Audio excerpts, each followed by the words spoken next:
Video की quality ज़रूर लो हो सकती है, लेकिन जो ज्ञान है इस वीडियो इन्फॉर्मेशन है वो ਤੁਹਾਡੇ ਲਈ बहुत इंपॉर्टेंट है।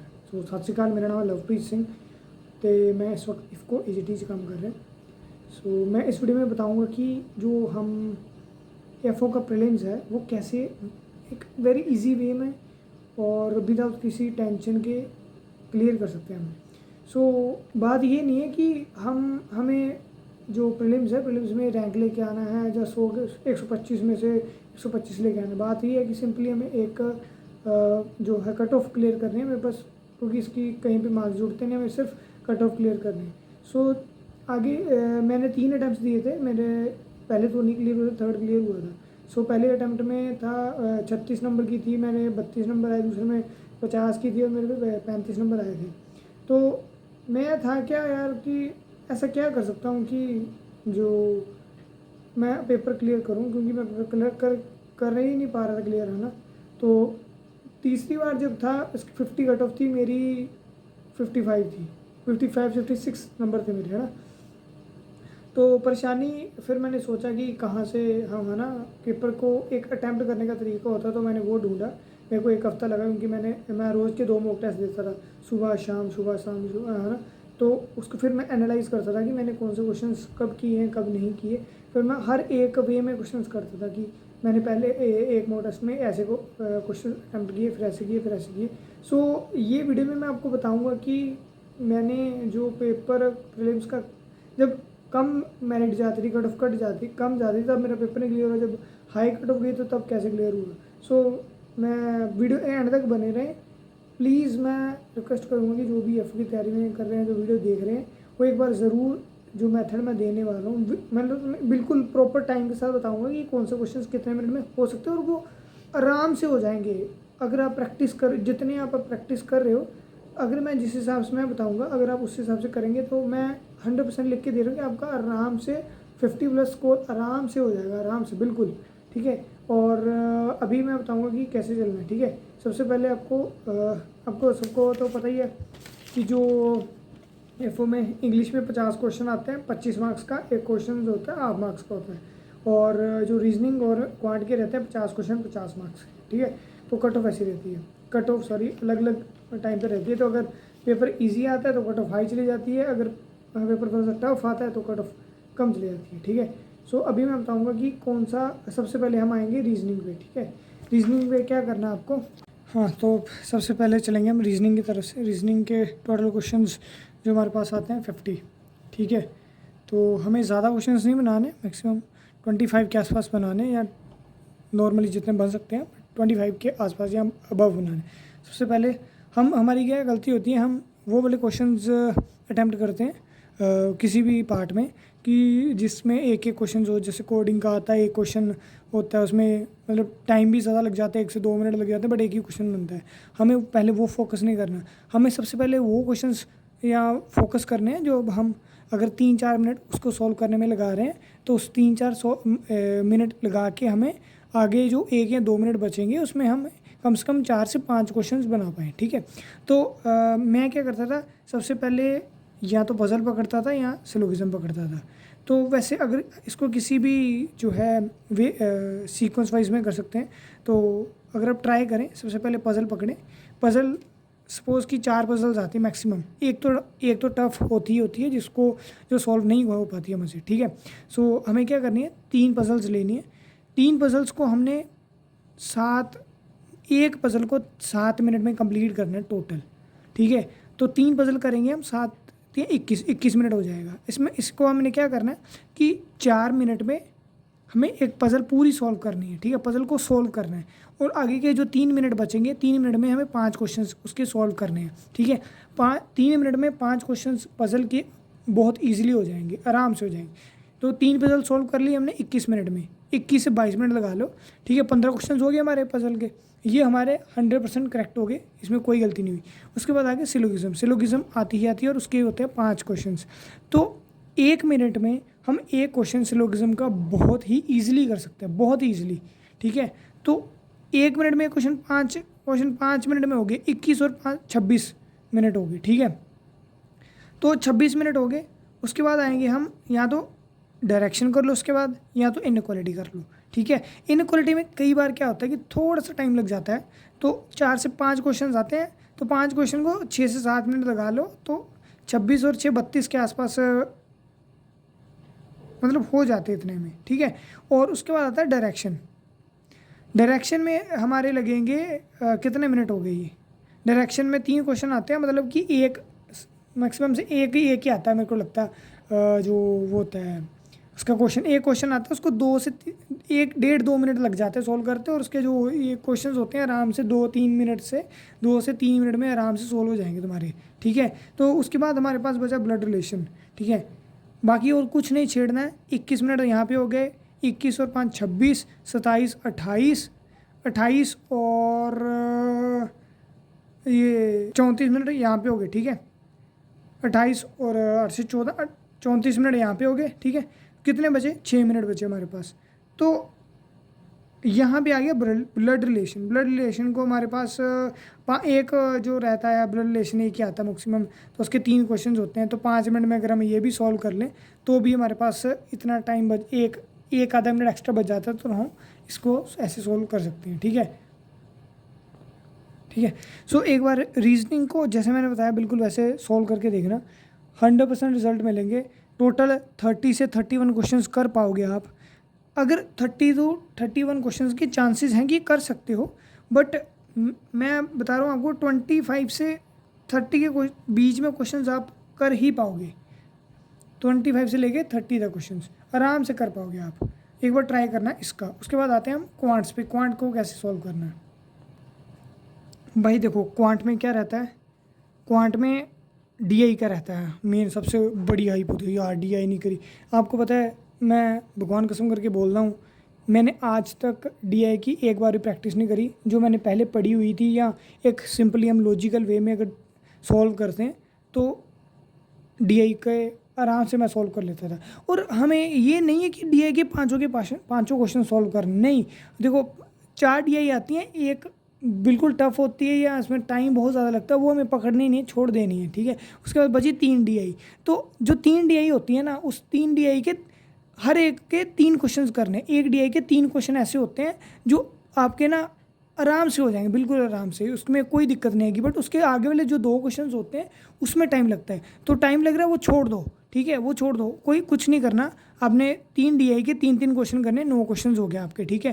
9 क्वेश्चन ही हो गए। उसके बाद आपको आना है अप्रोक्सीमेशन या सिंप्लीफिकेशन में, मतलब इन दोनों में से एक आता है। तो 5 से 6 क्वेश्चन आते हैं, या अगर 7-8 भी आ जाते हैं तो 1 मिनट में एक क्वेश्चन आराम से हो जाता है।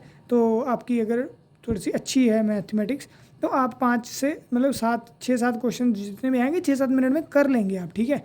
तो ये भी सिंपल हो गया। उसके बाद आती है क्वाड्रेटिक इक्वेशन या फिर नंबर सीरीज़। भाई मेरी नंबर सीरीज़ थोड़ी सी कमज़ोर थी, मैं इतनी जल्दी नहीं कैच कर पाता था, तो मेरी किस्मत अच्छी थी कि क्वाड्रेटिक इक्वेशंस आ गई, तो मैं वो अच्छे सॉल्व कर लेता था, ठीक है। तो आपको क्या करना है कि इन दोनों में से मतलब इन दोनों को आपको स्ट्रॉन्ग रखना है, ठीक है, क्योंकि इन दोनों में से एक ना एक तो आएगा ही आएगा। 5 क्वेश्चंस 8 से 10 मिनट में आराम से हो जाएंगे। अगर आप थोड़े से स्लो हैं, अगर आप थोड़े से फास्ट हैं और ईजिली कर सकते हैं तो 8 मिनट से कम का टाइम भी आराम से लग सकता है आपको, ठीक है। टोटल क्वेश्चंस कितने हो गए? 9, 5, 14, 14, 5, 19, ठीक है। 19 से 20 क्वेश्चन आपके यहाँ पे हो गए, 20 क्वेश्चन हो गए आपके, ठीक है, आराम से। उसके बाद बचा हमारे पास अरिथमेटिक का ज़्यादा लोड नहीं लेना है, कुछ वो नहीं होता। ये जो मैंने आपको चैप्टर्स बताए हैं ना, time and work, mensuration, percentage and mixture and allegation, ये सबसे ईजीएस्ट जो है टॉपिक्स हैं जो मेरे को लगता है क्वांट्स में हैं, ठीक है। और इसके एक या दो क्वेश्चंस आते ही आते हैं, और ये क्वेश्चंस आप बिल्कुल आराम से कर सकते हैं।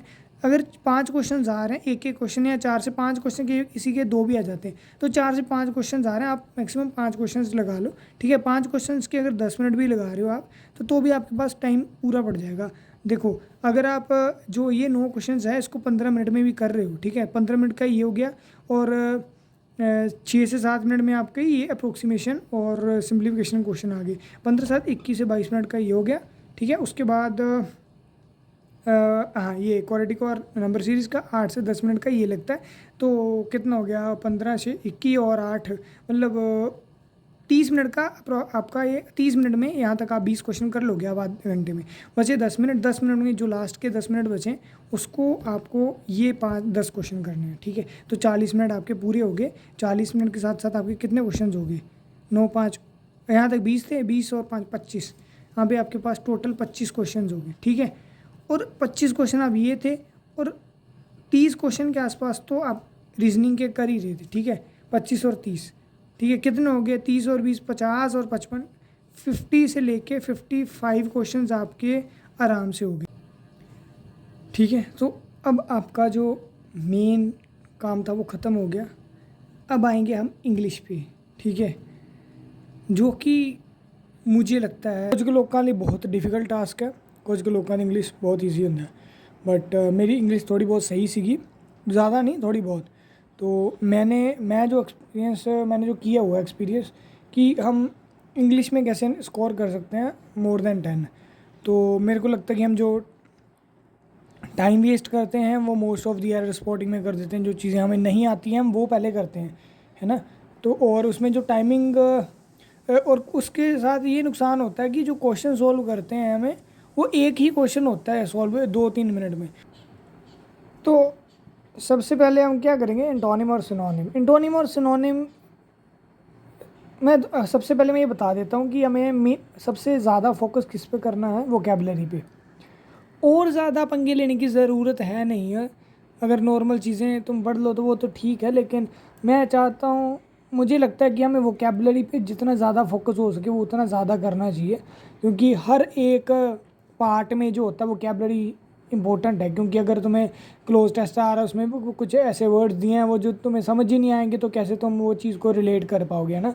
अगर तुम्हारी वोकैबुलरी स्ट्रॉन्ग है, अगर तुम्हें सेंटेंस का मतलब समझ आ रहा है कि क्या लिखा हुआ क्या नहीं, तो तुम वहाँ पे गैस वर्क भी काम चल जाता है उससे भी। तो वोकैबुलरी सबसे ज़्यादा स्ट्रॉन्गेस्ट पार्ट है मेरे को लगता है, अगर तुम्हें इंग्लिश में स्कोर करना। मैं अपना पॉइंट ऑफ बता रहा हूँ, अपना एक्सपीरियंस बता रहा हूँ। मैं मतलब हर किसी के बारे में नहीं बता सकता, हर किसी का अलग अलग पॉइंट ऑफ व्यू होता है। मैं ये बता रहा हूँ कि अगर आप एक बार इस चीज़ को ट्राई करके देखो तुम्हें रिजल्ट डेफिनेटली मिलेंगे। अगर तुम काफ़ी देर से ट्राई कर रहे हो तुम्हारा नहीं हो रहा, तो ये एक बार प्लीज़ मैं कहूँगा कि एक बार ट्राई करके देखो, तुम्हें रिजल्ट मिलेंगे। वोकैबुलरी है सबसे ज़्यादा फोकस। अगर तुम्हारा ये वोकैब हो गया, उसके बाद तुम्हारा एंटोनिम और सिनोनिम दोनों हो जाएंगे। 8 से 10 क्वेश्चन पूरे जो रहेंगे इंग्लिश के सेक्शन में रहेंगे, 10 क्वेश्चन अप्रोक्सीमेट रहते ही रहते हैं, ठीक है।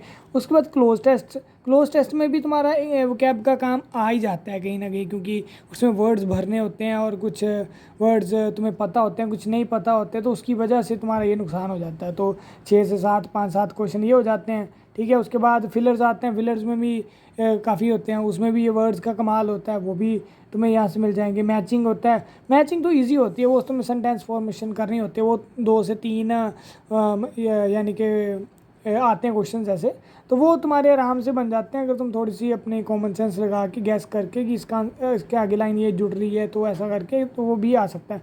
और बचा रीडिंग कॉम्प्रीहेंशन में 15 से 10-15 क्वेश्चन आते हैं, ठीक है। और मैं तो बोल रहा हूँ ये जो मैंने बताए हैं ना आपको, अगर ये आप इस सीक्वेंस में करेंगे, सबसे पहले ये चीज़ें ऐसे सोल्व करेंगे, तो आपका इंग्लिश का पेपर का कम से कम 30 से 40 क्वेश्चन हो जाएंगे, ठीक है। अगर 30 से 40 क्वेश्चन बन रहे हैं तो मतलब 15 से 20 नंबर का पेपर हो गया तुम्हारा।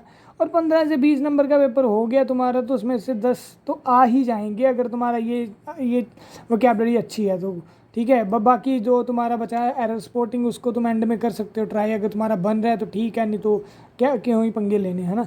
तो क्योंकि इसके 8 क्वेश्चन गलत होंगे, फिर जाके तुम्हारा कहीं 1 नंबर गलत होगा। तो ये इसका इंग्लिश का ये फ़ायदा है। इंग्लिश में ये एक चीज़ और रखना, हमेशा मैक्सिमम से मैक्सिमम अटैम्प्ट करो, लेकिन थोड़ा सा ध्यान में रह के।